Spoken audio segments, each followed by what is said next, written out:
Enable notifications by ringing the bell.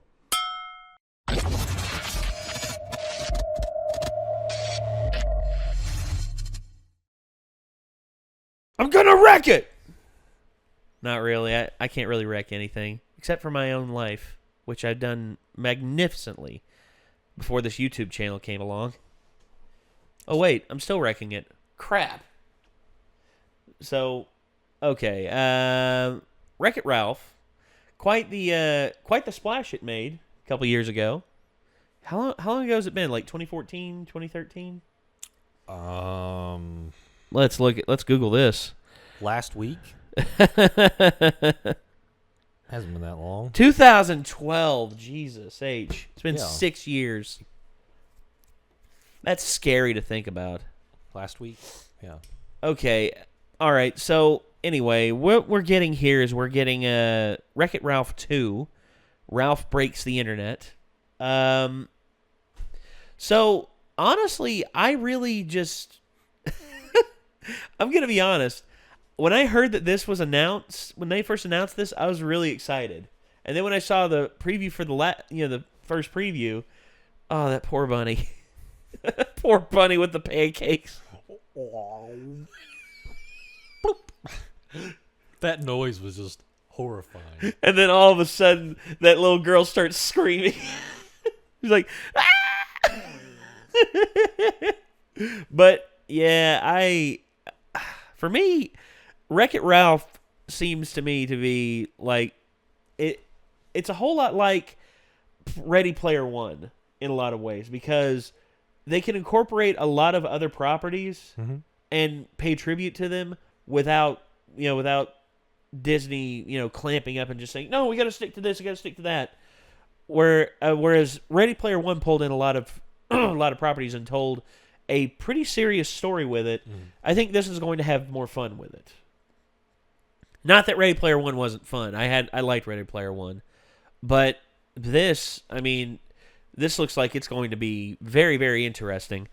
And well, the new trailer just came out, and people have been dying for us to react to it. So, what do you say? Let's get into it.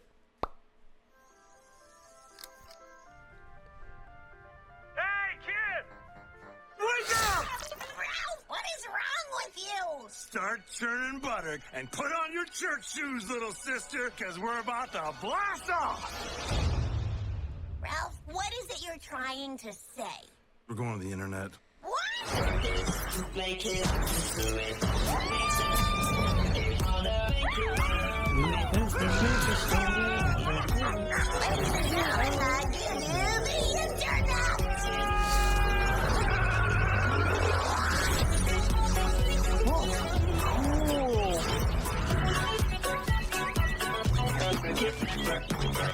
Actually, that's a pretty cool representation right there. I like that.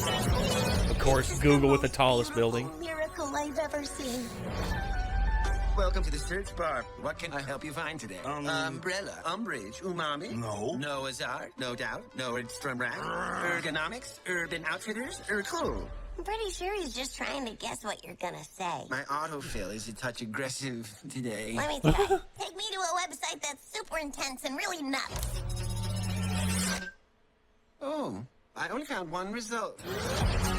Oh, Oh, gosh. Princesses and cartoon characters barf.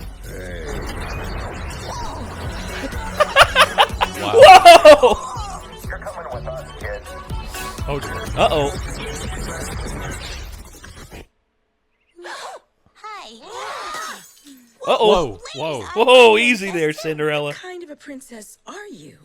Do you have magic hair? No. Magic hands? No. Do animals talk to you? No. Were you poisoned? No. Cursed? No. Kidnapped or enslaved? No. Are you guys okay? Should I call the police? Do people assume all your problems got solved because a big, strong man showed up? Yes. What is up with that? She is a princess. Okay. The internet. Shouldn't it be Ralph Wrecks the Internet? Yeah, since he is Wreck-It Ralph. Yeah, but break the internet, it's like a thing. Right, it's just Wreck the Internet kind of sounds better, doesn't it? You're not wrong.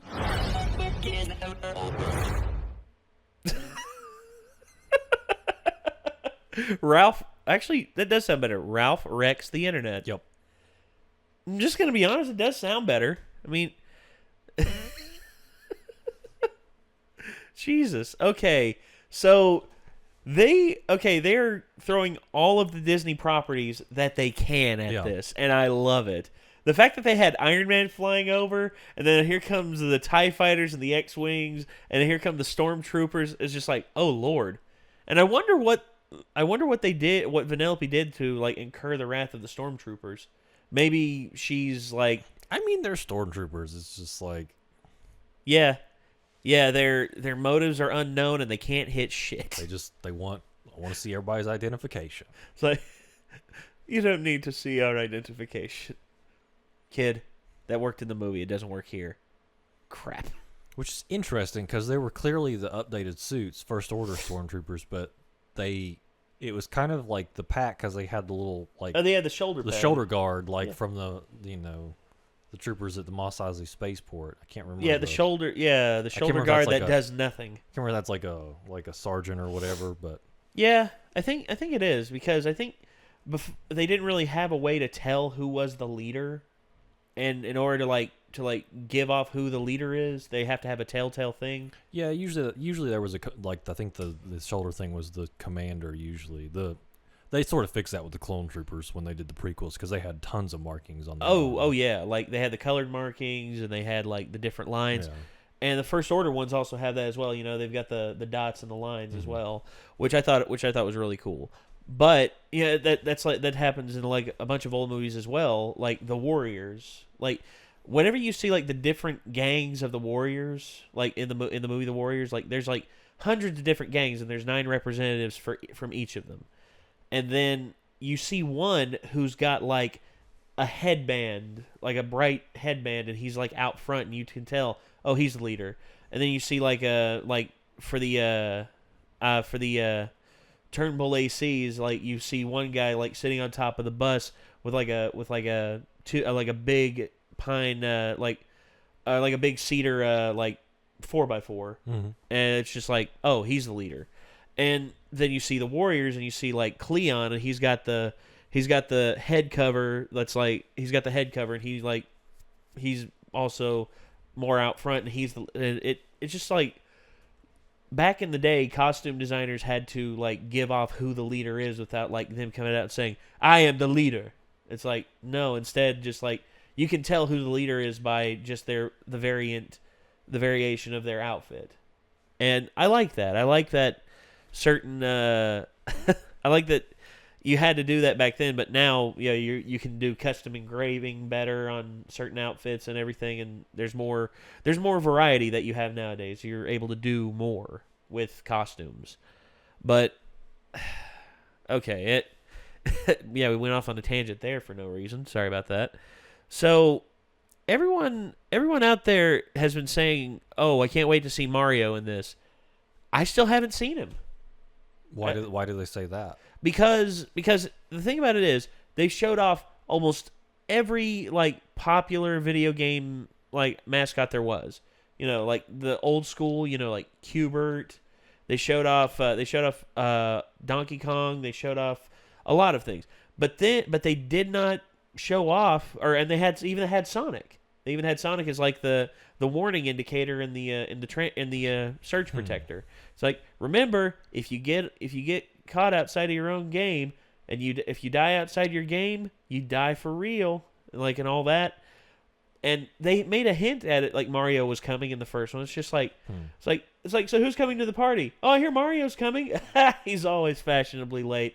And all of a sudden they hear a knock at the door. It's like, that must be him. Hey, Mario. Hey, Ralph. And you see stuff like that. People have been waiting for Mario to show up, and I still haven't seen him in this. Maybe he's going to have like a Deus Ex Mario. I don't know if they'll do it or not. I don't know either. I mean, there's a lot of different things that they could do. I'm racking my brain trying to think of all the stuff that they can do. But honestly, everybody, what do you think out there? Do you think that Mario's going to show up in this? Do you think that they're going to hold that out again? Or do you think Nintendo's maybe asking for a little bit too much money? Because Nintendo, I think we've all noticed this. Nintendo's pretty stingy when it comes to loaning out their IPs.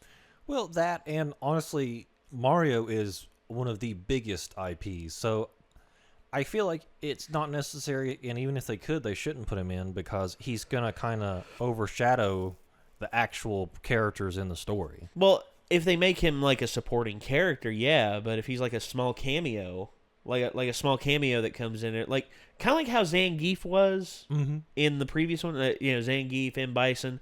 Yeah, they're like big characters, and on their own they can do a lot with it. But I know comparing them to Mario is kind of like comparing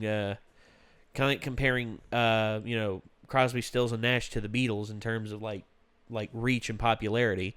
Not to say that Crosby, Stills, and Nash is bad, so don't take that as a great offense. If you do, I don't care. But all right, so I'm just interested to see how far they're going to go with this in terms of inclusion.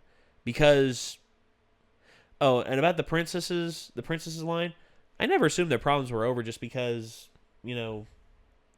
like I've always addressed this. It's just like, what happens after Happily Ever After? I started asking that question when I was in my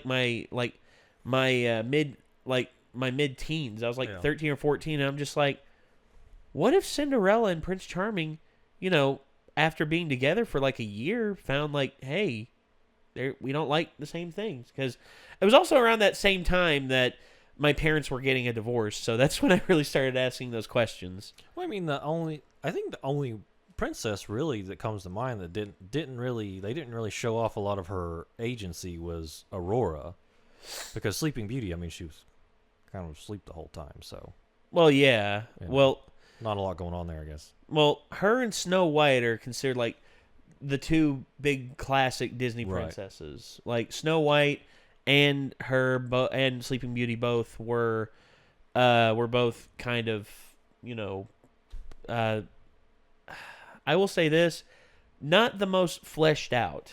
I mean, Snow White, though, I mean, she just picked up 7 dudes out of the woods and put them to hustling for her, so I mean, This is true. This is very true. I mean, she kept that pimp hand strong. But yes, poor Sleeping Beauty, she just kind of slept. I could kept that pimp hand strong. It's just like, it's like slapping Dopey around. Get back to work. You get back in that mine. You dig me up some sapphires. No rubies.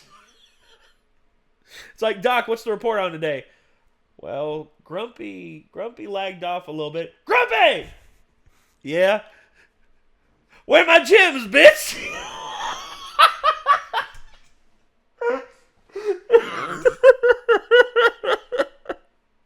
Oh, God. That's the version of Snow White I want to see. I want to see a pimpin' Snow White. So it's like the role reversal where the witch was like kind of trying to do him a favor by making her eat a poison apple. Yeah. But they're so guilt-tripped into loving her that they just go back to her.